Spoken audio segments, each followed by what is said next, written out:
来，即摆会当伫咧网络顶来买喙安，对民众来讲是加真方便，也毋过有搁较侪人也是较惯势到药房去买，所以排队买喙安的也是排甲长。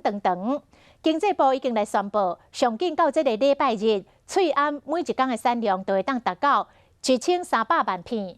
问题是产量变济咯，民众会当买喙安的数量也是无改变，也是共款7天3片。这是互辛苦排队要买喙安的民众来呼吁着政府，是毋是会当放宽，互民众会当加买几片啊？喙安第二轮网络注文为昨早起8点到27暗时8点，注文的时间缩短为3天，不过依然有袂少人伫道路边仔伫排练，喙安是险中求。政府敢是讲喙安的产量有增加，是安怎大家爱过排练？当然不够啊！你现在天天换哪里够？我觉得够用了，因为我们不太乱跑到什么地方去。当然增加最好啊。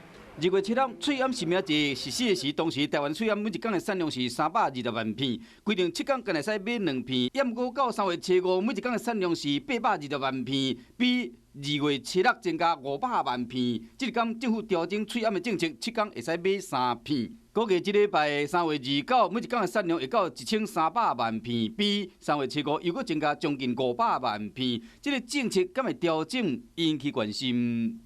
我们都会持续滚动式检讨了哈，包括要不要改成2个礼拜发一次等等。喙安的配给政府有伊的政策，不过民众更加希望讲会使讲得清楚，加出来喙安是安怎拢买无。